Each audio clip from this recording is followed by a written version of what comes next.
მოგესალმებით მეგობრო. ეთერშია გადაცემა ცოდნის არქეოლოგია. მე მისი წამყვანი ირაკლი მეფარიშვილი დღეს გთავაზობთ სტუმრად ვაჟა კიკნაძეს. ვაჟა, ჩვენ გადავწყვეტეთ ვისაუბროთ გიორგი ბრწყინვალის შესახებ და ეს ძალიან საინტერესო თემაა. მაყურებლებს მინდა აუხსნა, რომ ბატონი ვაჟა გახლავთ კერძოდ ამ ეპოქის და კერძოდ გიორგი ბრწყინვალის შესახებ ისეთი ყველაზე მნიშვნელოვანი ავტორიტეტული ნაშრომის ავტორი, ასე რომ ამ საკითხში ყველაზე ღრმად გარკვეული ექსპერტი გახლავთ მოწვეული და ამ გადაცემას აქვს ძალიან დიდი მნიშვნელობა. მადლობ. მოგესალმებით. გავაგრძელოთ ჩვენი საუბარი და მოდი დავიწყოთ იქიდან, რომ როდის გამეფთა გიორგი ბრწყინვალი. ხო. ესეც სადაოდ არის გამხდარი და ამაზე სპეციალური გამოკვლევა მაქვს მე იძღვნილი და გეტყვით ახლა რაშია საქმე. აქ არის სამი ფაქტორი განსახილველი. პირველი საიდან გაჩნდა ესე იგი დაბის ეკლესიის წარწერა, სადაც ერთადერთი წარწერაა, სადაც გიორგი დემეტრესი, ანუ გიორგი ბრწყინვალი იხსენიება. მეორე ვახუშტის მიერ მოტანილი 1318 წელი და მესამე შამთაღწელის ტექსტის მოშველიება ამ თარიღის დასადგენად. მართალია თარიღი მას არ უწერია, მაგრამ ისეთი დეტალებში აქვს აღწერილი ყველაფერი, რომ აი მაგალითად რა გარდაცვალება ყაენი ოლჯაითუსი და მის ადგილზე ბუსაიდის, ანუ აბუსაიდის დანიშნა. ხო და ეს ხო ცნობილია ეს აღმოსავლურ წყაროებში, ამიტომ ამის უგულველყოფა ამ ცნობის არ შეიძლება. თუმცა დღეს გარდა იმისა, რომ როცა პირველად გაჩნდა დაბის წარწერაზე საუბარი, მას შემდეგ 1314 წელი ფიგურირებდა, შემდეგ გარკვეულწილად შეიცვალა ეს, მაგრამ დღესაც ზოგიერთი მაინც 1314 წელს იმეორებს. ეხლა როგორ გაჩნდა ეს 1314 წელი? 1314 წელი გაჩნდა დაბის წარწერაზე დაყრდნობით, მაგრამ არაუშუალოდ დაბა, აი ეს ქორონიკონი ბოლო დაბის წარწერაზე, პატარა ეს არის, წარწერა ნახევარკვალია, ესე იგი ნახევრად ესეთი რგვალ სიბრტყეზეა, ბოლოში უნდა ყოფილიყო წარწერა, მაგრამ ის ნახა მხოლოდ დიმიტრი მეღვინეთ-ხუცესის შვილმა, რომელიც იყო ამავე დროს, სპეციალობით არ იყო ისტორიკოსი, მაგრამ დადიოდა კრებდა წარწერებს და უგზავნიდა მარი ბროსეს. მარი ბროსეს თვითონ ეს ტაძარი ნანახი არ აქვს, მხოლოდ დაყრდნობით მეღვინეთ-ხუცესის შვილზე. ეხლა მან 1858 წელს ნახა ეს წარწერა და თქვა, რომ ბოლოში არის ქორონიკონი იყო კ-ა, ანუ 21. ამ 21-ს ვუმატებთ მაშინდელი აღრიცხვის მიხედვით 1312 წელს, ახალი ესე იგი ხუთასიანი ქორონიკონი 500 რაღაცა 12-იანია და აი ახალი დაიწყო ეს 500-იანი და ამას ვუმატებთ ამ თუ არის ეს წარწერა სწორი, ამოკითხული, სწორად ამოკითხული და გამოდის 1333 მერე შიგნით წერია, რომ გიორგი დიმიტრის ძის მე-19 მეფობის წელი იყო, 19-ს ვაკლებთ და გამოდის 14. მაგრამ საქმე ის არის, რომ შავ პირშიც კი, შავად გადმოღებულ პირში, რომელიც ახლა ხანს ერთი 10 წლის წინ ნახა კიდევ იმაში მოსკოვში ერთმა ჩვენმა გორის უნივერსიტეტის ალიმ ბარაშვილი, ახლა ცოცხალი არ არის ის, მაგრამ მან ნახა ის შავი პირი, მაგრამ რას ნიშნავს ახლა ის შავი პირი? კარგია რომ არსებობს, მაგრამ იქ ქორონიკონი ყველგან არის ძალიან მკრთალად და ძალიან განსხვავდება ძირითადი ტექსტისაგან. აი მაგალითად ეს აქ არის მოცემული ძალიან დაკლაკნილად და არა ისე როგორც სხვა. მე შევადარე და 5-6 არის ამ წარწერაში ნახსენები, სულ სხვანაირად. თავი ზევით ის არის არ არის ესე. აქ როგორი ანბანია, ნუსხურია? არა, ასომთავრული. ხო და ამგვარად ეს რაღაც ისეთი დაკლაკნილი აქვს ბოლოში, რომ ეს როგორც ჩანს თვითონაც კარგად ვერ გაარკვია. მაგრამ კარგით ამან 14 წელი მიიღო, მაგრამ ახლა ვახუშტისაც მოусმინოთ, რას ამბობს ვახუშტი. ვახუშტი ამბობს, რომ ჩვენ პოვეთ გიორგისა და ძისა მისისა, ანუ ბაგრატის ქრონიკონები, ძველთა ქრონიკონთა შინა. ესე იგი, ეს ყოველთვის ვახუშტის ფერვენდობით გასაგებია, რომ 17 საუკუნის პიროვნებას 18-ის დასაწყისის ვერვენდობით, რომ ყველაფერში, მაგრამ აქ ამბობს 5 ჯერ თავის ნაშრომში შესავალში და ასახელებს რა წყარო იყო ეს ქრონიკონი.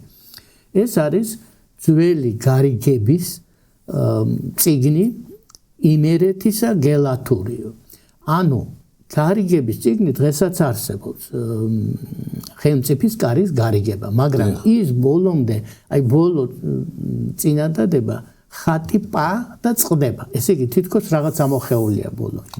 და ამ გარიგების წიგნს როგორც ჩანს ქონდა, იქ არის ჩვეულებრივ როგორ ხდებოდა სამეფო კარზე წარდგენა დღესასწაულები და ასე შემდეგ. ეს სხვა რამეა, მაგრამ ბოლოში მას ქონდა როგორც ჩანს ქრონიკალური სია დართული, რომელიც ვიღაცამ მერე ამოხია და აღარ არსებობს დღეს და ამაზე მიგვითითებს ვახუშტი, რომ იმის დროს ეს ქრონიკალური სია არსებობდა და ერთვოდა აი ზუსტად ამას, იმიტომ რომ ის ნამდვილად მეცნიერების დასკვნით არის შედგენილი იმერეთში. იქ გამოთქმები და ამიერს ამბობს იმერეთზე და იმიერს აღმოსავლეთ საქართველოს, ეს იგი სწორედ იმერეთშია შედგენილი. ამგვარად ვახუშტი ფაქტიურად მიგვითითებს სადნახა ეს ქრონიკონები და ასე რომ ასე ხელაღებით რომ არაფერი არ იცის ვახუშტიმ, ასე არ შეიძლება ნამდვილად ეს 1318 წელი, 5 ჯერ მაინც იმეორებს, რომ ქართული ЧТИ ეს ასოებით გადმოიცემოდა ესე იგი წლები და ЧТИ მერვე 1318 მერე ქართულსა ანუ ქართული ქრონიკონი ისევ 1300 ესე იგი 500-იანს რომ მიუმატებთ, გამოდის 1318.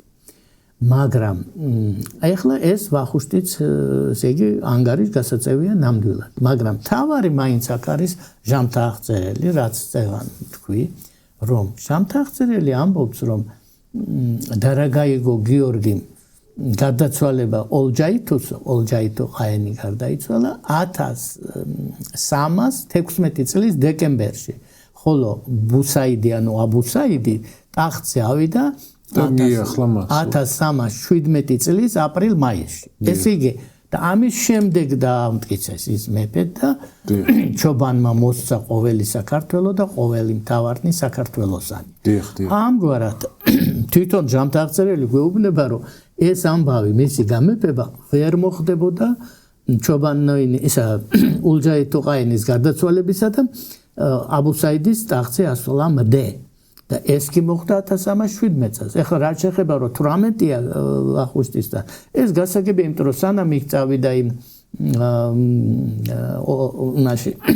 სულთანია იყო, მაშინ დედაქალაქი ჩრდილო აზერბაიჯანი, ჩრდილოეთი დღევანდელი სამხრეთ აზერბაიჯანისა და სანამ იქ ჩავიდა, სანამ დაამტკიცეს, მერე საზეიმოდ აქ ჩამოვიდა და ერთი წელიც გავიდა.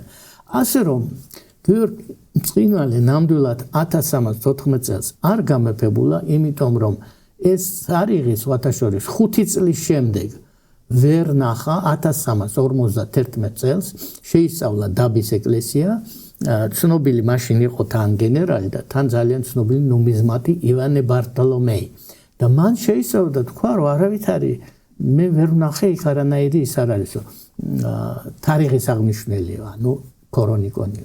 და რა შეასაქმე, მე ვნახე ადგილზე ეს წარწერა და დანარჩენი ტექსტი არის ესე ნახევარწრიურად არის ამოჭრილი ქვაში და მერე წითელი საღებავი ჰქონდა გადასმული და ქრონიკონი თუ იყო მხოლოდ საღებავით ყოფილა და ესე იგი დატანილი და ამიტომ დიდი ხანია ის აღარ არსებობს და როდესაც ნახა ეს წარწერა მეღვინე თხუცესიშვილმა დიმიტრიმ, მაშინ შეიძლება რაღაც ნარჩენები იყო ამ წარწერის და ამიტომ კარგად ვერ ამოიკითხა მან.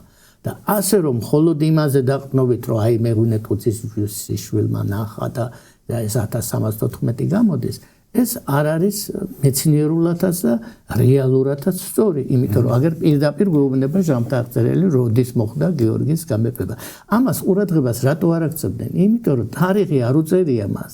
ჟამთაღწერელს, მაგრამ ნუ ფაქტიურად იმ მოვლენების თარიღი კარგად ვიცით ჩვენ. აი, მაგალითად იყო ძალიან ცნობილი აღმოსავლეთმცოდნე ბარტოლდი და მას უწერია ზუსტად ისლამის ენციკლოპედიაში.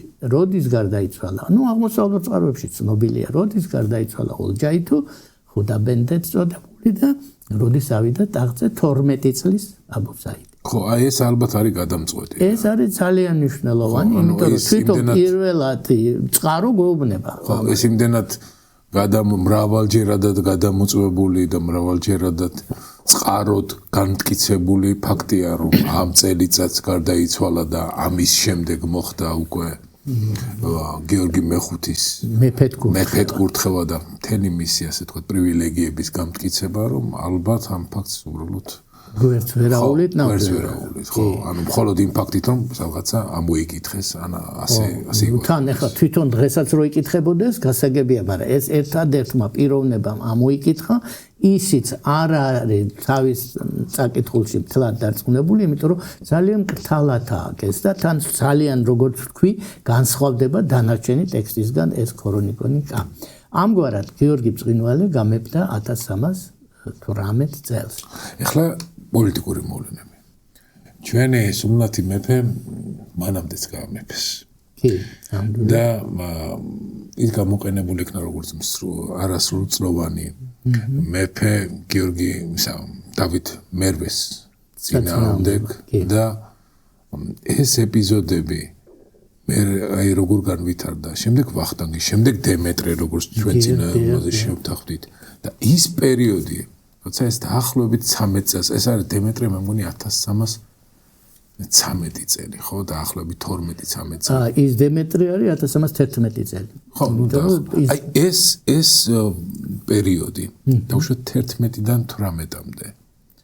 კი, რა ხდება, ხო. აი, რამდენადაც შეიძლება აღდგენა ამ სიტუაციის, ნუ ცოტა ჟამთაღწერელის პატარა ტექსტია არის დარჩენილი და აი რა ხდება გიორგი ესე იგი დემეტრეს ძე და გიორგი დავით მერვეს ძე ცირეწლოვანი ის ორივე დაიბარა ამ ახალმა ყაენმა ოლჯაითუ ჯერ ოლჯაითუზია საუბარი და ბექამ წაიყვანა ოლჯაითუსთან და ასევე ბექამ წაიყვანა გიორგი წარუდგინა მას და ჩობანს რომელიც ძალიან მეურვეობდა და მფარველობდა მერეც გიორგის და აი ეხლა ეგ რატომ იყო ეგ სხვა საკითხია ცოტა რთულია მაგალითად ინგლისურ ენციკლოპედიაში ჩობანიც იქ წერია რომ პირველად ნახეს რომ თითქოს მას ყავდა ქართველი უფლისწული ქალბატონისაგან შვილი ჩობანს ეს ქართული ისტორიოგრაფია სრულიად უცნობა მაგრამ რაზე დაყრდნობით არ ვიცი მაგრამ ნუ ენციკლოპედია ინგლისური და იქ წერია რომ შვილი ყავდა და ნუ მაშინ გასაგები ხდება რომ რატომ არის რაღაცა კულტურული კავშირი აქვს საქართველოსთან ნუ ამას ბოლომდე ესე იგი დადებითად თუ გადაწყვეტილად ვერ ვამბობ მაგრამ ნუ შემიძლია ზუსტად ის დაგისახელოთ სადაც არის ეს მოტანილი ეს ცნობა ხო ნუ ჩობანმა კი წარუდგინა ყაენს მაგრამ ყაენმა ჩვეულებრივი ეშმაკობა იხმარა და მეორე დავითიც მცირეწლოვანის დაიბარა და ორივეს უთხრა რომ ამას წინათვე დაუსახვით და ნიშთა მეფობისათა ანუ მეფე გახდები მაგრამ მომავალში ამ გიორგის უთხრა და ორივე დაამტკიცა მეფედ და თანაც გიორგი ბრწყინვალე ნუ შემდეგ შეწოდა მას ბრწყინვალე გიორგი მეხუთე აღიარებული იქნა რომ ეს არის საქმის მოურავი ანუ ნუ თავარი მაინც მას ეკითხებოდა მაგრამ ნუ ისიც მეფე იყო როგორც ჩანს მათ შორის იყო დაძაბულობა იმიტომ რომ შემდეგ როდესაც გიორგი ბრწყინვალე გაიწვია მაშინ სირიაში საბრძოლველად ნუ 1313 წელს 1304 წელსაც იყო ეს და სულ მარცხდებოდნენ მონღოლები და ისარგებლა გიორგი მეხუთემ ეს უკვე ჯამთაღწერებს უწერია რომ გიორგი იმან მეოთხემ ანუ ცირემ და თბილისში შევიდა თავის მომხრეებთან ერთად. ესე იგი არ უშვებდა თბილისში. ეს კი აღარ უწერია ჯამთაღწერებს, მაგრამ ნუ ცხადია რომ რახან მაშინ შევიდა როცა გიორგი არ იყო თბილისში, ნუ პირველად ის როგორც ბრძანეთ, ის 1000 დაახლოებით 1299 წელს დასვეს და ასე წერია რომ და იყო გიორგი მეფეთ თბილისისა. ნუ ფაქტიურად არაფერს არ წარმოადგენდა, მხოლოდ წინააღმდეგ დავით მერვესა დაანიშნეს. ეხლა შემდეგ გარდა ამისა რომ აი იმაში ილაშქრეს სირიაში მონღოლი იმის ეგვიპტის სულთნების წინააღმდეგ ამის გარდა შემდეგ 1314-15 წლებში რომის ანუ ნუ ყოფილი ბიზანტიის ტერიტორიაზე ფარვანი ვინმე ფარვანიშვილი როგორც წერს ჯამთაღწერელი ფარვანეს მუჰამედ ფარვანი იყო ასეთი და ის აჯანყებულა მონღოლთა წინააღმდეგ და მის წინააღმდეგ გაგზავნეს ჯარი და მამ ჯარში იყო გიორგიც აშკარად გიორგი წინვალეც იყო ამ ჯარში ერთი წელი გაგრძელდა ბრძოლა და ნუ სადღაც 16 წლისთვის 1316-ისთვის დაბრუნდა იქიდან და ნუ შემდეგ აღარ ჩანს ნუ ის საერთოდ გაქრა ის გიორგი მე-6 არ ვიცი მოკლა თუ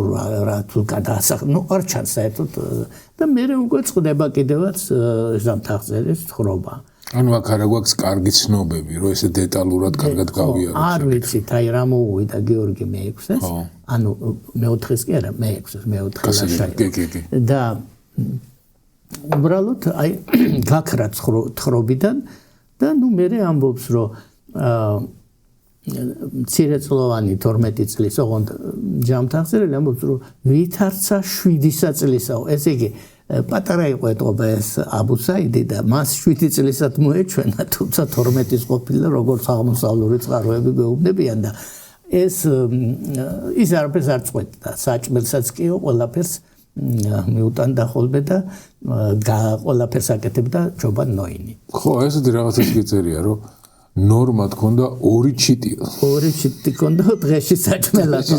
ხო, ეს არის ძალიან საინტერესო წყარო, რომელიც მე შემოვიტანე ქართული ისტორიოგრაფიაში, თორე ისე ცნობილია. ალ-ახრი ალ-ყუტბი, რომელიც ზუსტად აღწერს ამ საუკუნეს და ამ წლებს. და ის ამბობს ამას, რომ 2 ჩიტი ჰქონდა საჭმელად და ხო და ჯობანმა მე წერია ბოლოს სიტყვებია ეს ადრეც თქვი და ახლაც გავემეორებ რომ ჯამთაღწერელი ამბობს რომ და მოსცა ყოველი საქართველო და ყოველი მთავარნი საქართველოსანი და იწყო მთიებმან ის არ გითხრა რომ მთიები არის დილის ვარსკვლავი ანუ ვენერა ძალიან კაშკაშა ვარსკვლავი აი და იწყო მთიებმან აღმოჭვირვებად და მე ენა ვერ მიზრავს საკვირველისა და საშინელისა თქმად. ანუ რაღაცა საოცრება მოხდა წინა ჩაწერაზე მე ვთქვი რომ ეს საშინელი არ უნდა გავიგოთ დღევანდელი საშინელი არამედ რაღაც საოცრება აღმატებული საოცრება და ნუ ასევე ამბობს სხვა ციტატებშიც რომ მარტოშვა დედამან ვითარცა მარტორკა ნუ მარტორკა როგორც აი სიძლიერის ნიშანი და რაღაცა განუმეორებელი ცხოველი და ასევე კიდე წერია ასეთი რამ რომ განდიდნა უმეტეს შემდგომთა მეფეთა გიორგიო რამე თუ მარტო იყო ძე დედისა ანუ ნათელმა ბექაშვილმა მხოლოდ ისშვა და ვითარცა მარგალიტისათვის თქმულ არს მარტოება უნჯობესისათვის ასევე გიორგი იპოვა უნჯობესი ყოველთა კაცთა მის შამისათა არაოდენ ხელმწიფეთა არამედ ყოველთა კაცთა ეს არის ნუ უმაღლესი დახასიათება რაც კი შეიძლება ჰქონდეს მეფეს და ადამიანს იმიტომ რომ არა მხოლოდ მეფე იყო არაჩვეულებრივი არამედ როგორც ადამიანი ამას გვეუბნება ჯამთაღწერელი და ეხლა რაც შეეხება მარგალიტს ეს ცნობილია რომ როდესაც რამდენიმე არის იმ ნიჟარაში მარგალიტი ისინი პატარებია და როცა ერთია ის არის დიდი და ბრწყინვალე და აი ამას ადარებს გიორგი ბრწყინვალეს და შემდეგ ესე იგი გიორგის 18 წლის შემდეგ 1321 წელს პირველად ჩდება რომის პაპის წარწერა. ისა მიმოწერა. რომის პაპი იოანე 22 წერს გიორგის რომ იცის მისი გამეფება და თანაი 21 წელია საკმაოდ ახლოს 18 წელთან და არა 14-თან და შემდეგ მართლაც რომის პაპმა გადმოიტანა იზმირი სმირნა ძველი გადმოიტანა ესე იგი კათოლიკური ეკლესიის კათედრა თბილისში. მაგრამ ეს მოხდა ცოტა მოგვიანებით 1300 დაახლოებით 28-29 წელს. და ესეც მნიშვნელოვანია, იმიტომ რომ არ გადმოიტანდა თბილისში, რომ არ ყოფილიყო აქ შესაფერისი პირობები. კიდე იყო ხო ერთი მნიშვნელოვანი მომენტი, რომ იერუსალიმის ჯვრის მონასტერი ეს როდის დაუბრუნდა ქართველებს. თავიდან იყო რაღაცა ვარაუდი, რომ ესეც გიორგი ბრწყინვალის დამსახურებათა ერთ-ერთი რიგია, მაგრამ შეიძლება მანამდე მოხდა. მანამდე. ესე იგი ამის შესახებ როდის დაუბრუნდა იერუსალიმის ჯვრის მონასტერი ქართველებს არის სხვადასხვა მონაცემი 1305-იც არის 1310-იც არის, მაგრამ არის გიორგიმ რამდენიმე ის გააგზავნა, ყოველ შემთხვევაში 1217-18 და 1317-18 და 1320 წელს გააგზავნა პიპა ქსნის ერისთავი. და მას ყველა სათხოვარი აღუსრულესო კლიტენი იერუსალიმისანი, ეს ნიშნავდა ქრისტეს საფლავის კლიტეების გადმოცემა საქართველოსთვის და როგორც ჩანს, მაშინ კიდევ ერთხელ გადმოეცა ეს ჯვრის მონასტერი ქართველებს. რატომ კიდევ ერთხელ? იმიტომ რომ იქ ხომ არამყარი სიტუაცია იყო და როგორც ჩანს, ეს გადმოცემული ქართველებისათვის ჯვრის მონასტერი მე ისევ ხდებოდა, იმიტომ რომ წერია 5 წელიც, 10 წელიც და როგორც ჩანს, გიორგი ბრწყინვალის დროსაც კიდევ ერთხელ საჭირო გახდა მისი გამოხსნა და ქართველებისთვის გადმოცემა. ამ მომენტში მოხდა ეს პოლიტიკური ჟესტი ეგვიპტის სულთნის მიმოწერისა, სადაც მთელი ტიტულატურა არის, სადაც დიდი კრძალვით აღნიშნავს შესავალ სიტყვას, სანამ გიორგის მიმართავს. ხო, ეს დაახლოებით ესეა 20-იანი წლების მეორე ნახევარში ეს მიმართა. ეს გარკვეულწილად ტრაფარეტია, მაგრამ მაინც ძალიან კარგი ტრაფარეტია და ძალიან აღმატებულ ხარისხში მიმართავს და ნამდვილად რაღაცას ნიშნავს მაინც ასეთი მიმოწერა. ეს არის არაბი ავტორები ალ-მუჰიბი და ალ-აინი, რომლებიც ამ მიმოწერას იმოწმებენ. და ამის მერე, ჩვენ ვიცით, რომ კიდევ წინასწარ გვეუბნება ჟამთა აღწერელი, რომ ოსები ძალიან თავი აიშვეს გორის გარშემო, იქ შეთანხმებით იყვნენ ჩამოსახლებული, მაგრამ მე თვითონ გორი დაიკავეს და ვეღარაფერი ქართლის ერისთავმა სურამელებმა ვერაფერი ვერ გააკეთეს. ეს ნებართვა რომ გორში დაელაგებინა გიორგის მდგომარეობა ქონდა ხო მონღოლებისგან? ეს როგორც ჩანს უკვე მათი, იმიტომ რომ წელი არ არის აღნიშნული, თუმცა წერია რომ ვიდრემდის ჟამთა აღწერილი ამბობს, ესე გაგრძელდაო არეულობა და გორიში ოსების პირველობა ვიდრემდის დიდისა და სახელოვნისა გიორგისამდე, რომელმან განდევნა და აღფხურნა, ძირიანად, ფესვიანად ამოძირკვა. ეს მე ვფიქრობ, რომ არა მონღოლების დროს, არამედ უკვე რაც დამოუკიდებლობა მოიპოვა მან და როდის მოიპოვა დამოუკიდებლობა. როგორც არის მიჩნეული 1327 წელს, როცა სრულწლოვანი გახდა აბუ საიდი და უკვე ამძიმებდა ჩობან ნოინის მეურვეობა და თან მან თავისი ყველა შვილი დანიშნა თანამდებობებს.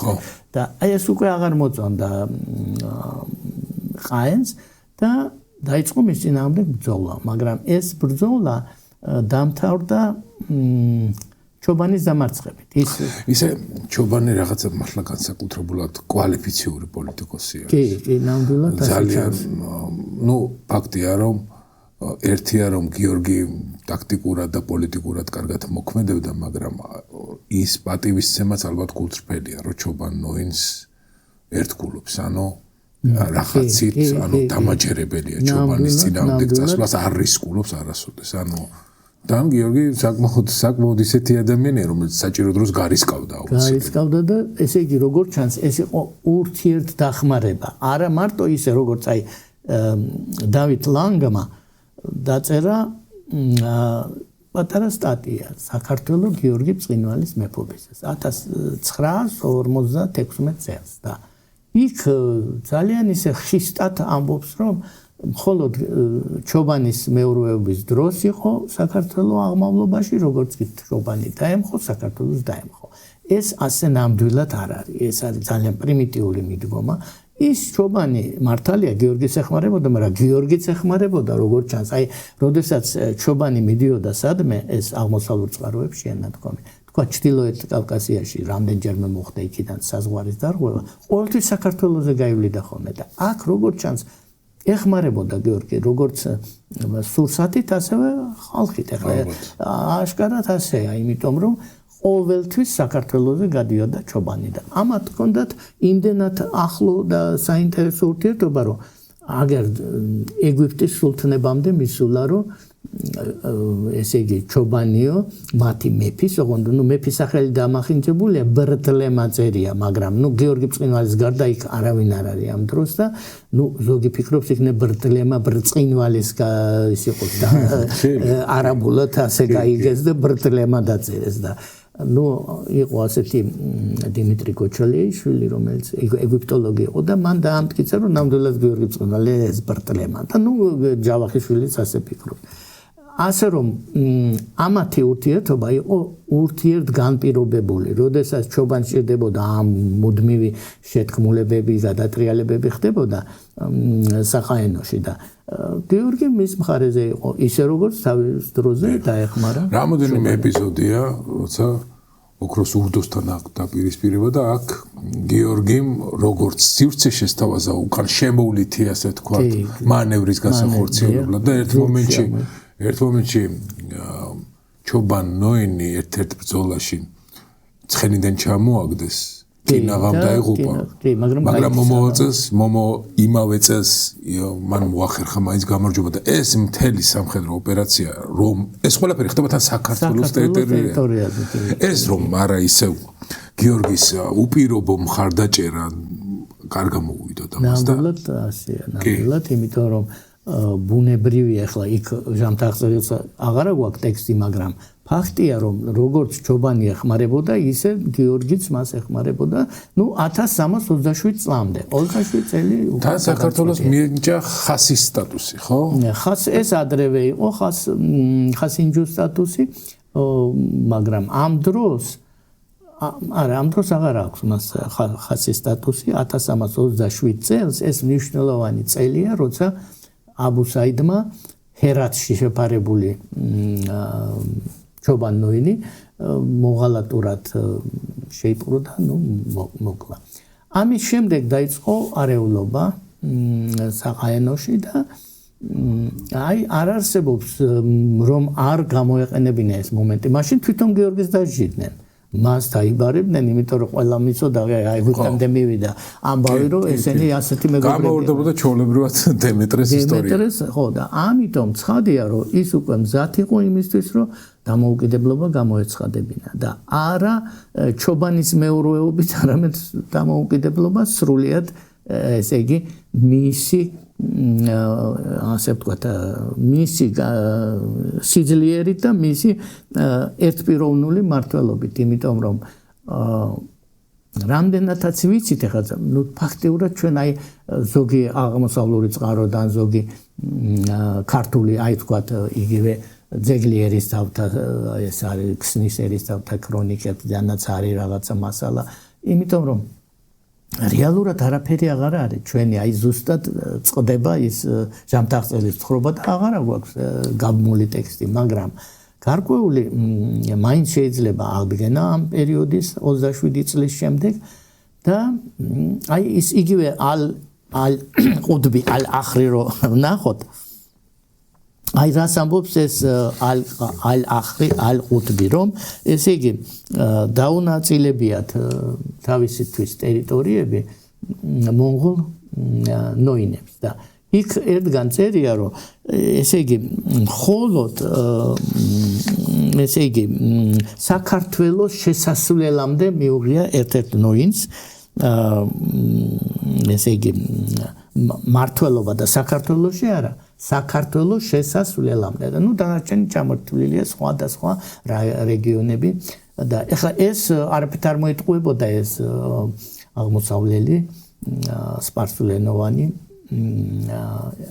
ისტორიკოსი და ამას გარდა ჩვენ ვიცით რომ გიორგიმ მთიულებს შეუდგინა სამართლის ძეგლი და ძალიან საინტერესოა ის ძეგლი თუ ყურადღებით დავაკვირდებით თვითონ ის ტექსტი წერია რომ სხვის ჟამისა შემოსრულობის გამო ვერ დაუდგინეს მთიულებს კანონია ესე იგი სხვის ჟამი ანუ სხვა ხალხის სხვა მისი სხვა ულუსობა იყო ხო და ხო ფაქტიურად ამას ამბობს რომ სხვის პრაქტიკულად ჩვენ წინა ასე თქვათ გადაცემის დროსაც ის მორალური დაცემის რაღაცა კომპონენტზე ვისაუბრეთ ხო სადაც მეფე მრავალცოლიანია და როცა მეფე და მისი პირველი ვეზირი დაახლოებით ესეთ მაგარიც იძლევიან ეს აუცილებლად მოახდინა გავლენას თელ საზოგადოებაზე ხო და თიანეთშიც დაახლოებით აი ულუსობაში ალბათ აი ამ რაღაცა მოვლენას იქ იყო ერთმანეთის დასხმა და არ იყო განკითხვა და ასე შემდეგ და სპეციალურად წასულა იქ წერია რომ რა ადგილებში მოქმედებს ეს მის მიერ შექმნილი ესე იგი ძეგლის დადება და შეუძლებელია მონღოლთა პირობებში ძეგლის დადება მთიულეთში წასულიყო და როგორც ჩანს აი სწორედ მაშინ ჩაესახა მას აზრად რომ გერგეტის სამება არის მის დროს აგებული და აი მაშინ როცა მოიარა ეს მთიულეთი გერგეტის სამებაც ალბათ მაშინ ააგო ეს შესანიშნავი ადგილი და ყველაფერი ხო შორიდან ახსაკმელად არის უფრო ეს გერგეტის ამბავი ვიდრე ახლობ და ამგვარად ეს ხო თან რა წერია რომ ჩვენ ჩამოვიყვანეთო იქიდან ხალხიო ჩვენ სამეფო რეზიდენციებშიო როგორც ესე იგი ჟინვალი მაშინ ჟინვანი იწერებოდა და ასევე მუხრანშიო და ეს რატოა საინტერესო იმიტომ რომ მუხრანი იყო მონღოლთა აენების დასაყრდენი პუნქტი იქ იდგა მონღოლთა ჯარი და მეფის რეზიდენცია იქ ვერ იქნებოდა მონღოლების ბატონობის პირობებში ასე რომ აშკარა ეს ესე იგი გარიგების წიგნი შედგენილია მონღოლთა უღლის დასასრულის შემდეგ სადღაც 30-იან წლებში ასე რომ ამაზე საუბარი რომ მან მხოლოდ იმის დროს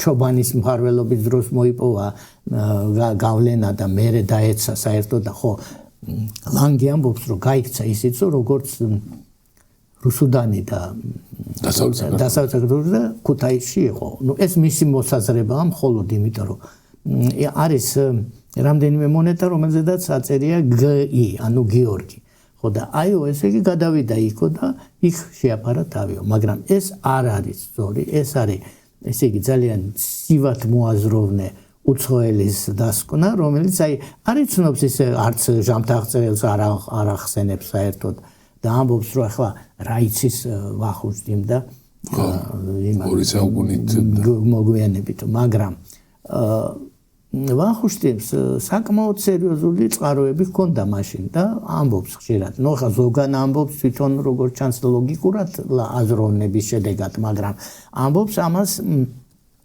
აი მაგალითად როგორც წლებებზე, გიორგის გამეფების წელზე ამბობს, ასევე ამბობს რომ ხო იცის ეს გარიგების წიგნიც, უფრო კარგი ვარიანტი აქვს მას ნამდვილად ვიდრე ჩვენამდე. ბოლომდე არ არის მოღწეული ის გარიგების წიგნი, ანუ ეს არის მთიულთათვის შედგენილი გარიგების კი არა, მთიულთათვის ძეგლის დებით და ასე რომ მას აქვს კარგად შესწავლილი ნამდვილად ეპოქა მე-14 საუკუნე ვახუშტიზე ამბობს და ამბობს კიდევ ეყრდნობა ხშირად კიდევ სწავლულ კაცთა კომისიას, რომელიც ძალიან სერიოზული დასკვნებს აკეთებდა, ძალიან მოკლედ აქვს მათ, აი სადაც წყდება ჟამთაღწელის ტექსტი, იქ აქვს მინაწერი, რომ ესე გიორგის ხანაშიო იმათ, ესე იგი ჩინგის თვინს მიუდგნენ, ანუ ჩინგის, ნუ მონღოლებს აღოჩნდათ მტერობა და წარხდნენ და გიორგი მისარგებლა ამ მომენტითო და გადავიდა დასავლეთ საქართველოშიო, შემოიერთა დასავლეთ საქართველო და განაგებდა თავისი ნების შესაბამისად ეს ახალქართულად რო გადმოვიღოთ. ეხლა ეს უფრო ადრეა ეგრეთ წოდებული სწავლულკაცთა კომისია ბერი ეგნატაშვილის მეთაურობით უფრო ადრეა ეს დაწერილი ვიდრე ვახუშტის შრომა და ისინიც ძალიან მყარად ეყნობიან ხოლმე საბუთებს და მე წერია რომ ამისგან კიდე რაც არ წერია ვეძებეთ და ვერ ვინახეთო. ესე იგი ეს ნამდვილად ნახეს მათ რომ დასავლეთ საქართველოში ის გადავიდა არა როგორც ტოლვილი და იქ თავის შესაძლებლად არამედ შემოსაერთებლად და ის იყო ეხლა იქ რამ ვიტარება ამას ეს არის უბრალოდ საინტერესო ხო ესე იგი მას იქ დახვდა ცირეწლოვანი ხო ცირეწლოვანიო ბაგრატი იყო მაგრამ საქმე ის არის რომ იქ ესე იგი ეს ორი მეფე რომელიც იყო მანამდე კონსტანტინე და მიქელი ეს დავით ნარინის შვილები ორივეს როგორც ჩანს ნუ მესამეც არის ალექსანდრე მაგრამ ის როგორც ჩანს ადრე დაიღუპა იმიტომ რომ აღარ ჩანს მერე და როცა გარდაიცვალა 1326-27 წლებში ეს კონსტანტინე ტახტზე ავიდა მიქელი მანამდე მთელი სიცოცხლე ისინი იბრძოდნენ და ერთმანეთს ებრძოდნენ და იშლებოდა სამეფო მათი ბრძოლის დროს და ამას ამბობს ის ქართლის ცხოვრების მინაწერიც ამ ბერი ეგნატაშვილის კომისიაც და ვახუშტიც ასე რომ ნამდვილად ამათ ჰქონდათ დაპირისპირება და როდესაც გარდაიცვალა კონსტანტინე ნუ მიქელი მაგრამ მიქელი სულ 3 წელი ყოფილა 1329 წლამდე მეფე და აი 29 წელს როდესაც ის გარდაიცვალა ფაქტიურად ნუ მცირეწლოვანი ბაგრატი დარჩაო შვილად და აი ეს მართლაც რო არ გამოეყენებინა გიორგის ეს მომენტი შეუძლებელია გადავიდა დასავლეთ საქართველოში მთლიანად დიდებულებაც ხარი არ დაუჭირეს ამ მცირეწლოვანს ხო არ დაუჭირეს ის მარტო დარჩა და ნუ არ დასაჯა როგორც ვახუშტი გვეუბნება მაგრამ ნუ ჩამოაკვეთა და ის არ გახდა მეფე და თვითონ გახდა მთელი დასავლეთ საქართველოს მეფე და ამგვარად მაგრამ ერისთავობა უბოძა მაინც ხო უბოძა ნუ რაღაცა მცირე რაღაცით კომპენსაცია მოხდა მაგრამ ფაქტია რომ საქართველოს ერთიანობა მცირე ხნით იმიტომ რომ მერე და იმის დროს რა ქვია რო შემოესია თემურლენგი ნუ ისევ დაიშალა მაგრამ ამ დროს ისევ აღდგა იმიტომ რომ გარდა დასავლეთ საქართველოს შემოერთებისა მან ესე იგი უბოძა თვითონ უბოძა უკვე გიორგი ბრწყინვალემ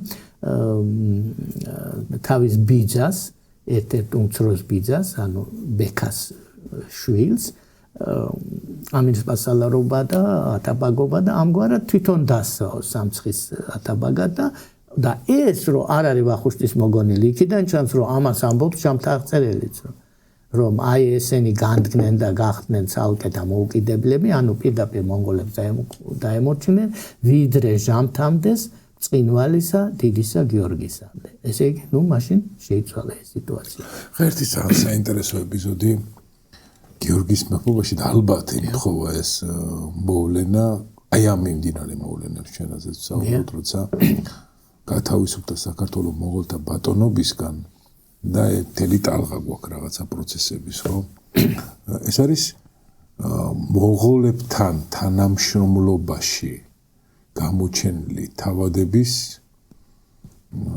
თავადები ჯერ არ იყვნენ დიდი თავრების ერთი ღონისძიებით მოსხება ეს გახდა ცივის მთაზე მათი მიპატიჟება და ესეთი მუხანათური გადაწყვეტილება ამაზე რომ ეს არის ნამდვილად სწავლულკაცთა კომისიას აქვს ეს დადგენილი რომ თითქოს და რაღაცა შეიკრება ეს თავადები არ ბოდიში თავრები და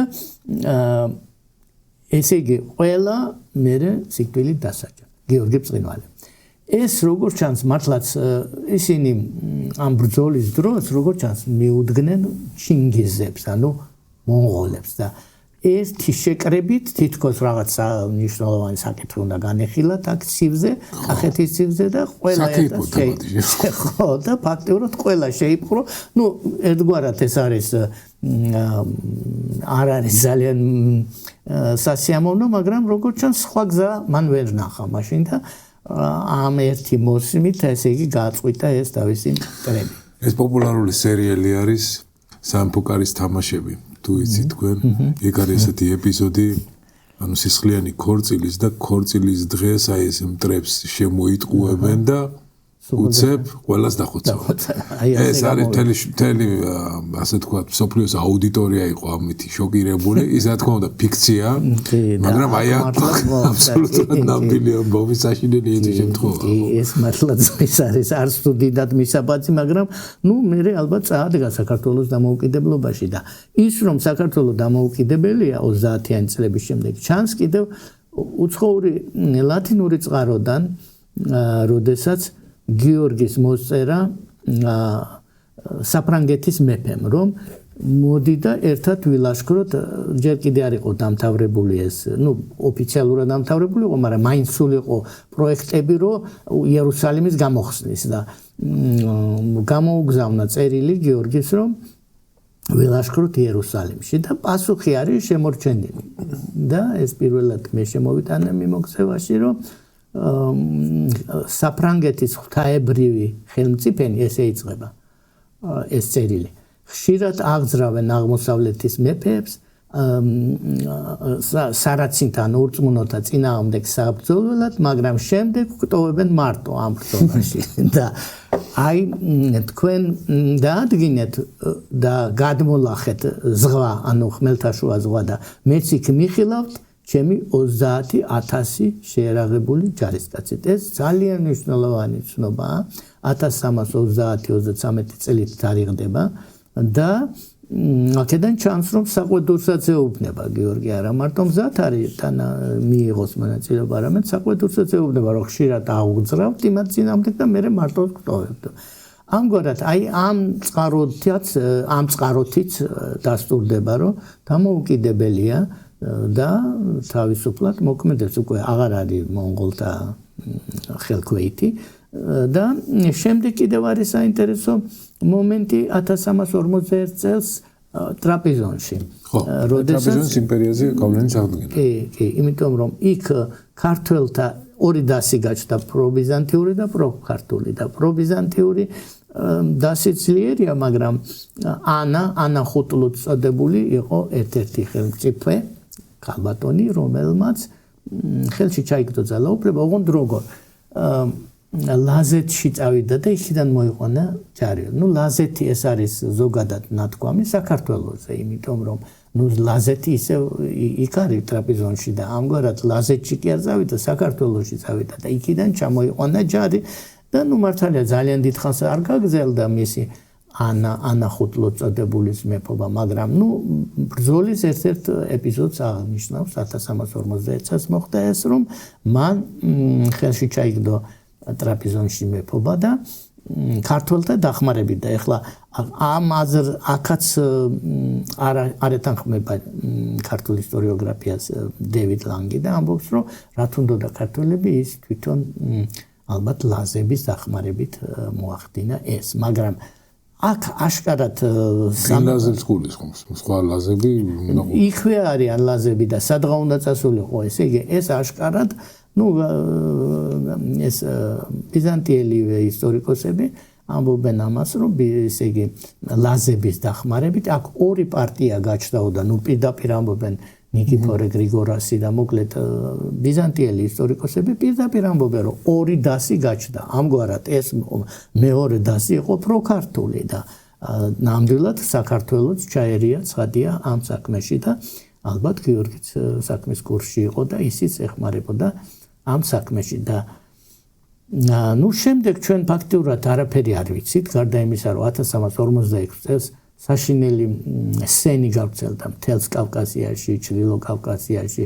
ინგლისშიც, ეგვიპტეშიც, ყველგან ძალიან ეს არის შავი ჭირი, რომელმაც ძალიან დიდი მსხვერპლი არის ცნობები, რომ ნუ 300,000 კაცი დაიღუპაო და ძალიან დიდი სხერფლი გამოიწვია მთელ სოფლიოში, მაგრამ საქართველოში ერთადერთი მინაწერია ავგაროს ბანდაიზის იმის მინაწერი არის ამ ძეგლის დადებაზე, რომ დავიწყე ამის გადაწერა ამ ძეგლის დადებისა.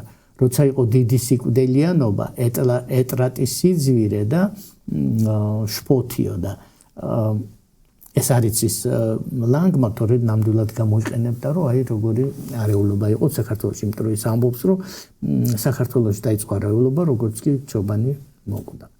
მაგრამ ეს არის არასწორი, კიდევ ერთხელ ვიმეორებ, ეს არის ძალიან ზერელე დასკვნა და რაც შეეხება შავჭირს, ეს იმავე თემში ხათაშორის მიაქცია ამ ცნობას ყურადღება ივანე ჯავახიშვილმა და თქვა, რომ ეს როგორც ჩანს იმავე თემში იყო ეს არეულობა, სადაც ეს ავგაროს ბანდაიზე, ანუ მთიულეთში, სადაც იმყოფებოდა და ამავე დროს, ეხლა რო წერია ეტრატის სიძვირე, მაშინ ესე ერთადერთი ბრძოლის საშუალება იყო დაწყვა, ყველაფერს წვავდნენ და ბუნებრივია ეტრატსაც წვავდნენ და ამიტომ იყო ეტრატის სიძვირე და შფოთი და ყველაფერი, ისე რომ ეს არ შეიძლება ჩაითვალოს მთლიანად საქართველოს მასშტაბით, რომ ასეთი არეულობა იყო, არამედ იმ მაღალ მთიან თემში, სადაც ავგაროს ბანდაიზე მოღვაწეობდა.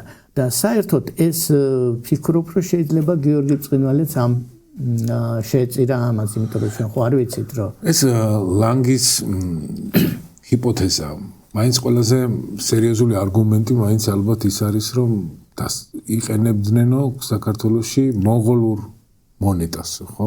კი, ხო. აი ეს მას შემდეგაც, როცა დამოუკიდებლობა ჩვენ, ხო, აი ესეც არის ძალიან საინტერესო საკითხი, რომ მართლაც არსებობს მთელი რიგი მონეტები, რომლებიც დამოუკიდებლობის პერიოდში მონღოლთა მარიონეტ ყაენებს სახელით არის მოჭრილი. ოღონდ დაწერია გამოცემის ადგილი თბილისი. ეხლა ამაზე მე ვფიქრობ, რომ ეს როგორც უნდა აიხსნას აი იმ სპარსელი ისტორიკოსის ადრეც ვახსენე, რაშიდ ადინი ერთგან ამბობს, რომ საქართველოშიც კი იძულებული იყვნენ მოეჭრათ ჩვენი მონეტა, ანუ მონღოლების მონეტა, თუმცა არასდროს არ აღიარებდნენ მონღოლთა წყობილებას და თუ არა და სხვაგვარად მათ მონეტას არსად გასავალი არ ჰქონდა. ამგვარად მე ვარაუდობთ ასეთ რამეს, რომ ეს მთელი იქ ვინც მოდიოდნენ მარიონეტები ფაქტიურად, ესე იგი არფახანი, ასევე ქალბატონი იყო ერთი, რომელიც ამ დამოუკიდებლობის დროს მონღოლების მმართველად იქნა დასმული, მაგრამ არავითარი მატერიალური გავლენა არ ჰქონდა და ამ დროს აი ეს მონეტები, როგორც ჩანს, იჭრება ჩემი აზრით, ეს იჭრება ქართველი მეფის მიერ, იმიტომ რომ მას რომ საკუთარი სახელით მოეჭრა, გასავალი ამ მონეტას არსად არ ეკნებოდა. და ამიტომ იმ საერთაშორისო სიტუაციაში, რომელიც მიჩვეული იყო მსოფლიო, რომ აი მონღოლები არიან აქ, ამიტომ წერენ იმათ სახელებს და იმათი სახელებით იჭრება ეს მონეტები. ეს ხო, ამაზე საერთოდ საინტერესოა კიდევ, რომ ნიკო მარი ამბობს, ანის ძალიან დიდი გამოკვლევა დაწერა და თქვა, რომ მონეტებზე დაწერილი წარწერები ყოველთვის არ ნიშნავს იმას, რაც მასზე წერია. უნდა გავითვალისწინოთ საერთო სიტუაცია. აი ზუსტად ასეთი სიტუაცია ამ დროს. იმიტომ რომ ერთი მხრივ ნამდვილად მე ასეთი აღმატებული ხარისხი ჟანთაღწელისგან გიორგი ბრწყინვალის მიმართ და მეორე მხრივ ეს მონეტები, რომლებიც ჯერ კიდევ ლანგამდე მიაქციეს ამას ყურადღება და იყო რამდენჯერმე ამაზე გამახვილებული ყურადღება, რომ რანაირად არის ეს, რომ მონღოლთა ყაენების სახელებით არის მოჭრილი მონეტები და მე ვფიქრობ, აი ეს ორი თავარი მომენტი, ეს არის იმისი რაშიდ ადინი, როცა თვითონ ამბობს, რომ მათ არ კონდათ მონეტები საერთოდ საქართველოს არ ჭრიდა მონღოლთა მონეტებს, მაგრამ იძულებული იყო ესე გაეკეთებინა, რადგან მათ საკუთარ მონეტებს არსად გასავალი არ კონდათ საქართველოს გარდა და საქართველოს ძალიან მცირე იყო მაინც. ამგვარად ჩემი აზრით, აი ასე უნდა აიხსნას ეს მონღოლების ყაენების თან ესენი საყოველთაოდ აღიარებულია რომ ეს ყაენები იყვნენ მარიონეტები ფაქტიურად ძალიან სწრაფად სვლიდნენ მათ არც გავლენა ჰქონდათ არაფერი არც ავტორიტეტი არაფერი და ამგვარად საქართველოში მოჭრილი მათი სახელით მონეტები ეს არის აშკარად იმისთვის რომ აი მსოფლიოში გავიდეს ეს მონეტები. აი ახლა კიდე ერთი მნიშვნელოვანი მომენტი გიორგის მოხმობიდან, გიორგი არის სამართლის წიგნების შემდგენელი. ერთზე ვისაუბრეთ ძეგლის დება, რაღაცა კერძო, ასე ვთქვათ, ძალიან დიდ პრობლემას ეძღვნება, რაც თიანეთში გავრცელებული ბრჭყალებში ულუსობით არის გამოწვეული, მაგრამ თიანეთში, კი. მაგრამ მეორე ეს არის ხელმწიფის კარის გარიგება. ეს არის ძალიან მნიშვნელოვანი დოკუმენტი ალბათ, რომელიც შეიძლება აქ მოცემული წესები თუ როგორ ხდება დარბაზობა და რა ვიცი გადაწყვეტილების მიღება და ასე შემდეგ ეს რასახავს მხოლოდ გიორგის მეფობის დროს არსებულ ეტიკეტს არამედ ასახავს ეტიკეტს რომელიც მომდინარე ძალიან დიდი ხანია უკვე თამარის ეპოქაშიც არის მომდინარე ხო აი რაღაცა ეპიზოდი მინდა რომ მეც წავიკითხო წყარო ისტორიული წყარო შემდეგ კი გავარჩიოთ ერთად სავაზირო დარბაზი ცალკეა, სადაც დიდი მაგიდა დგას. სუფრის თავში მეფე დაждდება. შემდეგ სახურთუხუცესი დარბაზობის დაწყების გამოაცხადებს, თითოეულ ვაზირთან მიდის და მაგიდასთან დაждობას თხოვს. ვაზირებს ოქროქსოვილი აცვიათ და ოქროჭედილ სელის სკამებზე სხდებიან. ჯერ წიგნობართუხუცესი დაждდება მაღალ ადგილას, ვის ქვემოთ ათაბაგი და ამირს პასალარი. შემდეგ მანდატურ თუხუცესი და ბოლოს გვერდ-გვერდ მეჭურჭლე თუხუცესი და მსახურ თუხუცესი. კედელთან შემაღლებულ ადგილას ამილა ხორი დგას. უფრო დაბლა დანარჩენები საწოლის მწიგნობარი, თავის საწერელით, ამირეჯიბი არგნით. დარბაზის ალარში გამავალ კართან დგას მესაწოლე თუხუცესი, გამავალი კარის გარეთ კი მოლარე თუხუცესი. სავაზიროს დარბაზის გარეთ დგას სამი უწყების თითო-თითო წარმომადგენელი. ამირს პასალარის უწყებიდან მეაბჯრე თუხუცესი, მეჭურჭლე თუხუცესის უწყებიდან საჭურჭლის ნაცვალი, მანდატურ თუხუცესის უწყებიდან მესტუმრე და მწიგნობარ თუხუცესის ხელქვეითები. ზარდახანის მწიგნობარნი და მწიგნობარნი. ისინი დარბაზში გამოძახებას ელოდებიან. დარბაზის დახშულ კართან ზურგშექცევის საწოლის მეკარე ზის, ხელში არგანი უჭირავს. იგი დარბაზში მხოლოდ იმას შეუშვებს, ვინცაც გამოუძახებენ. მოშორებით მერიგე დგას, რომელიც შეშვებას აწესრიგებს. დარბაზის გარშემო მანდატურები დგანან და დარბაზს იცავენ. ისინი ვისაც არ უბრძანებენ, არავის მიიყვანენ სიახლოვეს. ეს არის ძველი კლასიკური მაგალითი, როგორ ხდებოდა საერთოდ ხელმწიფის კარის გარიგება, გარიგება ამ შემთხვევაში ნიშნავს წესრიგი ხელმწიფის კარის და აქ არის კლასიკური, ჩვენ ახლა აღარ ვიცით ყოველთვის ასე იცავდნენ თუ არა, მაგრამ ყოველ შემთხვევაში ნამდვილად ეს არის ძველიდან მომდინარე და დაფიქსირებული ამ შესანიშნავ ესე იგი ესეც ჯავახიშვილმა იპოვნა თავისი ცოლის ლამისყანის საბუთებს შორის და არაჩვეულებრივი მასალაა იმისთვის, რომ ქართული შუა საუკუნეების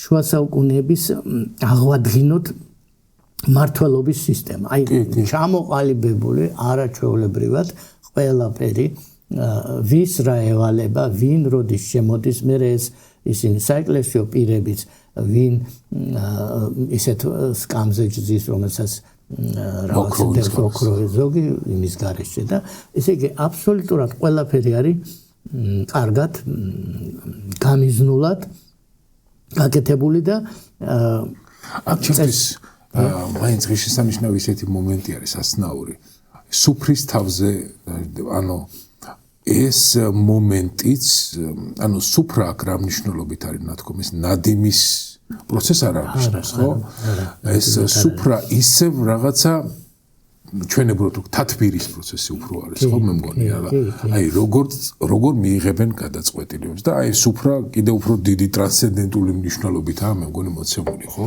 კი ნუ შემდეგ ალბათ შეიძლება რაღაცა სუფრაც იყო ნამდვილი მნიშვნელობით, იმიტომ რომ არის ისეთი თქვათ აი როგორი სამარილე იყო ლამაზი დადგმული და რაღაცა სხვა ნივთები, მაგრამ ძირითადად ეს იყო არა кейფის თვალსაზრისით, არამედ ნამდვილად გადაწყვეტილების მიღების თვალსაზრისით და ყველაფერი თავის ადგილზეა, მეფე, მოადგილეები, ამირსპასალარი და ასე შემდეგ. ისე რომ ეს ძალიან მნიშვნელოვანი ძეგლია და რომელიც როგორც ჩანს, სწორედ გიორგი ბრწყინვალის ხანაშია შექმნილი. შეიძლება ბევრ რამეში უკვე აღარ იყო ეს ყველაფერი დაცული, მაგრამ ყოველ შემთხვევაში ძეგლად მაშინ შეიქმნა გიორგის დროს. მე მაინც ვერ წარმომიდგენია, რომ ეს მანამდე კიდე მსგავსი დოკუმენტი არ არსებულიყო. მაინც ძალიან რთულად წარმოსადგენია. მით უმეტეს უფრო მაღალი ეტიკეტის ეპოქა გამოვიარე და იქაც არ ყოფილიყო მსგავსი. არა, ნამდვილად იქნებოდა, მაგრამ არ გადარჩა. ეს ერთი გადარჩა მხოლოდ თორე. რა თქმა უნდა, ადრეც ეს თანაც შავი პირია. ეს არ არის საბოლოოდ ჩამოყალიბებული, შავი პირია. და იქ დავაც მიდის რომ ის ამბობს ამას და მე სხვას ვამბობ, ეს ავტორი ამბობს მისი ჩამომწერი და ამგვარად ეს არის ერთ-ერთი. რა თქმა უნდა, იქ იქნებოდა თავის დროზე მე-12 საუკუნეში უფრო ფართო და უფრო საინტერესო შეიძლება, მაგრამ ნუ მოაღწია მხოლოდ ამან, რომელშიც ასახვაპოვა როგორც მე-12 საუკუნის, ისევე აი აქამდე როგორ მოაღწია ქართულმა სამეფო დარბაზმა და როგორ ხდებოდა გადაწყვეტილებების მიღება. იმიტომ რომ აი ამ ხელისუფლების გარიგებაში თვითონ ის ინსტიტუტები, რომელიც არის სულ ქართული, აი ეს მონღოლური სახეცვლილება არც ერთში არ აჩენს, ხო? იცოცხლე და გაიხარა. არც ერთში არ აჩენს და ეს არის ძალიან საინტერესო და ეს ჩემი აზრით მიანიშნებს იმას, რომ ოქროს ხანაშიც სავარაუდოდ ასეთი იქნებოდა წესი. ეს ცხადია, რომ ეს ყველაფერი მოდის, ნუ იქ წერია მაგალითად, რომ ათაბაგის შემოვიდა გვიან, რომ ეს იყო მე გრძელების მოთხოვნა და ასე შემდეგ. ისე რომ ეს ყველაფერი ცხადია, რომ მოდის ძველი კლასიკური ხანიდან და აქამდე მე-14 საუკუნემდე. რამდენი კაცი ემსახურებოდა მეფეს? ეს საწოლთო უხუცესები. ესენი უშუალოდ ვინც მის გარშემო იყო, თორე შეიძლება ათეულობით ბევრი იყო, რა თქმა უნდა, მსახური, მაგრამ ეს არის უშუალოდ მის გარშემო ვინც იყვნენ და ვისაც თანამდებობებიც ჰქონდათ. თორე საერთოდ 700-მდე გლეხი იყო მიმარებული აი მეფის რეზიდენციის მომსახურებას. ალბათ ახლა ზუსტად დათვლა ძნელია, მაგრამ ასეულობით ემსახურებოდნენ ნამდვილად და ყველა მიცოდა რა უნდა გაიკეთებინა, რა უნდა მიერთმია მეფესთვის და როდის და ასე შემდეგ. ისე რომ ესეც არის ძალიან მნიშვნელოვანი საბუთი, ძალიან საბუთი არა, ეს კრებულია ფაქტიურად ხელმწიფის გარის გარიგება და როგორც უკვე ვთქვი, ის მას ჰქონდა როგორც ჩანს ქრონიკალური ესე იგი სიაც დართული და მე ის როგორც ჩანს რუსეთში წაიღეს, იმიტომ რომ რუსეთიდან ჩამოიტანეს ზოგმა აი ვახტანგ ორბელიანმა ჩამოიტანა რუსეთიდან რაღაც ნაწილი თითქოს ამ გარიგების და უნდა ითქვას რომ ალბათ ეს ნაწილი ქრონიკალური როცა მას მოაცილეს აი მაშინ დაირღვა მისი მთლიანობა და სიტყვა წყდება ესე და ხატი პა და აი აქ წყდება ესე იგი რაღაცა არის ამოხეული თუ მოცილებული ამ მნიშვნელოვან დოკუმენტს და მე ვფიქრობ რომ ეს იყო ქრონიკალური სია რომელიც ერთოდა და რომელზედაც ვახუშტი ამბობს რომ იქ თამარის დროიდამ ვიდრე მე-17 საუკუნემდე და მათ შორის გიორგი ბრწყინვალის დროიც იყო. სასნაური არის თუ როგორ სპეციალიზირებულია ყველა შესაძლო რაღაცა ცხოვრებისეული ეპიზოდი, რომელიც უკავშირდება მათ შორის ჰიგიენასაც, უკავშირდება მათ შორის ძილს, უკავშირდება ადამიანის მოვლას, აი ცეცხლით უხუცესი თუ ციცხვით უხუცესი, ეს აბანოს წყალის გამთბობი. ანუ ესეთი რაღაცა ძალიან კერძო ასე თქვა საშტატო ერთეულები სახელგვარები ესეთი ადამიანების რა თქმა უნდა არა მაგრამ ზოგადად არის მითითებული ვის რა ევალებოდა და ძალიან დაწვრილებით და ძალიან საინტერესოდ მართლა ეს უნიკალური ის არის კრებულია, რომელიც ყველაფერს გვეუბნება, ყველაფერს ვისრა, ევალა და როდიდან მოდის ზოგიერთი სახელო ანუ ის რაც დავალებული, ვისაც რა ხონდა დავალებული და ამგვარად აქამდე რომ მოვიდა და გადაწერეს ამ დროს ესეც ძალიან მნიშვნელოვანია რომ გიორგი ბრწყინვალის ხანაშია ის გადაწერილი. სხვანაირად არ გამოდის, ეს არის მე-14 საუკუნის პირველ ნახევარში გადაწერილი. ზუსტად იქ არც თარიღია, არაფერი, მაგრამ აშკარად მე-14 საუკუნეშია გადაწერილი. პირველ ნახევარში გიორგი ბრწყინვალის პერიოდშია ეს არაჩვეულებრივი ესე იგი კრებული გადაწერილი. ეხლა ეს რო შევაჯამოთ ჩვენ.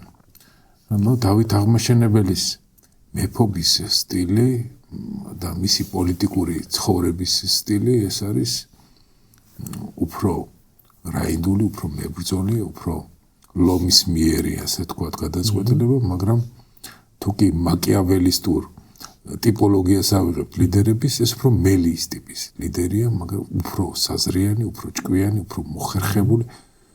მე მაინც ვარაუდობ, რომ ჩობანოენისგან გაიარა პოლიტიკური, ასე ვთქვათ, წრთობა სკოლის და თავისი პაპისგან, ბექასგან. ბექა ძალიან ჩამოყალიბებული და ძლიერი ის იყო.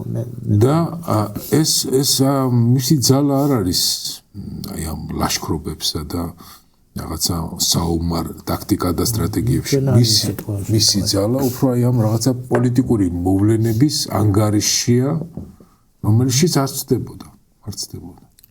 ეს აშკარად ასე ჩანს, ოღონდ შეიძლება რაღაცა მომენტები არის რაღაც ესეთი გვიანდელი წყაროები, უფრო სწორად არის ესეთი რომ აი მაგალითად ილაშქრა იმაში რა ქვია დღევანდელ საინგილოში ქურმუხში და ასე შემდეგ, მაგრამ ნუ ამას არ ვამბობ გადაჭრით, იმიტომ რომ ეს არ არის იმ ეპოქის დროინდელი. შემდეგ პერიოდშია თითქოს შექმნილი და ამიტომ გარკვეულწილად ხო იქ წერია მაგალითად რომ სასწავლებლები იყო, სასწავლელი 10 აღმოსავლეთ საქართველოში და ასე შემდეგ, მაგრამ მაინც გარკვეული ეჭვიჩნდება რომ ეს არის თქვათ ერთადერთხელ ეს დოკუმენტი გამოაქვეყნა მოსე ჯანაშვილმა და მე ეს ჩართული იყო სახარებაში, რომელიც დაიკარგა მოსეს სიტყვით და ამიტომ გარკვეულწილად ეჭვს. თუმცა კორნელი კეკელიძე ამბობს, რომ ასეთ ჩვენ გადმოწერილი თუ არ გამოვიხენეთ, მაშინ საქართველოს ისტორია ვერ დაიწერებაო და ამიტომ მას მიაჩნია ეს ყველაფერი მისაღებად. მას აქ-ერთი სტატია კულტურული ვითარება მე-14 საუკუნის საქართველოში და იქ ამბობს, რომ ეს ყველაფერი ისტორია და ეს არ არის მოგონილი მოსე ჯანაშვილის მიერ, მაგრამ ნუ გარკვეულწილად მაინც ეჭვიშნდება, რადგან ძალიან საინტერესო ეს არის წყარო, ძალიან მნიშვნელოვანი, მაგრამ ნუ არ არის არც დედანი, არაფერი, მხოლოდ მოსეს გადმოცემით ვიცით ეს ყველაფერი და როგორ ჩანს რაღაცა გარკვეულ პერიოდში მას უხდებოდა მაინც დაცვაც, ბრძოლაც, მაგრამ ნუ არ არის ამაზე ცნობები. უფრო ვიცით მართლაც აი ზოგადი დიპლომატიური ოღონდ დიპლომატიური იარაღის მოშველიებით. აი ეს მისი საქმიანობა, მაგრამ ის რომ ნამდვილად იყო დიდი დიპლომატი და დიდი მეომარი, ეს ჩანს ნუ დიდი პიროვნება. ჩანს ჟამთაღწევის იმ შემოღწეული ნაწილიდან, რომელშიც ის ნუ ძალიან მაღალ შეფასებას აძლევს გიორგი ბრწყინვალეს და შეუძლებელია რომ ახლა ნუ კი გასაგებია პიროვნული და მისი დამოკიდებულება დემეტრესადმი და გიორგი ბრწყინვალისადმი, მაგრამ ახლა ეს ყველაფერი რომ მოგონილი იყოს, ეს გამორიცხულია. ის აშკარად ობიექტურია, ცდილობს რაც შეიძლება ობიექტურად განმოსცეს მოვლენები, ჟამთაღწევს დავამბობ და მათ შორის გიორგი ბრწყინვალისაც სამწუხაროდ აი ნუ გაწყდა მისი, არ ვიცით, ვეღარ მოახერხა დაწერა თუ დაიკარგა მერე მისი ნაწერი, ფაქტია რომ დღეს უკვე აი ესე რაღაც ნაწილ პატარ-პატარა ნაწილების შეერთებით გვიხდება. ხო, ალბათ შემდეგ განვითარებულმა მოვლენებმა მრავალი წყარო გაანადგურა, მათ შორის როგორც აი ამ საშინელმა შავმა ჭირმა, ასევე თემურლენგის შემოსევა, რომელმაც აი საშინელი და დარტყმა მიაყენა საქართველოს და თითქმის გადაბუგა საქართველოს ამ თავისი 8 გზის შემოსევით და აი მაშინ ძალიან ბევრი განადგურდა. აი ყველაზე დიდი ჩავარდნა ჩვენ ამ ეპოქაში გვაქვს. მე ნუ მაინც მე-17-ში, მე-18-ში ხელმეორედ წერენ ისტორიკოსები და აგრძელებენ. ნუ ის უფრო დაბალი რანგის არის ვიდრე ძველი ქართლის ცხოვრება, მაგრამ მაინც მეტია ცნობები და აი ამ გიორგი ბრწყინვალის ეპოქაზე რაღაც ესეთი ჩავარდნა გვაქვს, იმიტომ რომ იკარგება შამთა აღწერის ტექსტის ძირითადი ნაწილი. უფრო სწორად ძირითადი კი არა ის რაც მერე უნდოდა ეთქვა, თორე 100 წლის ისტორია მოაღწია და აი მერე რაც უნდოდა გიორგი ბრწყინვალეზე ეთქვა, აი ის ნაწილი უკვე აღარ არის. არ ვიცით ვერ შეძლო თუ დაიკარგა. აი ესეა სამწუხაროდ გიორგი ბრწყინვალის ამბავი. სამწუხაროდ. მადლობა ბაჟა. მადლობა ძალიან დიდი აი ამ შესაძლებლობისთვის. მე მგონი კარგად გავარჩიეთ. რამე ხوار გამოგშა კიდე ხوار გსურს რაღაცაზეც დამატება. მე მგონი ძირითადი ყველაფერი თქვით ხო.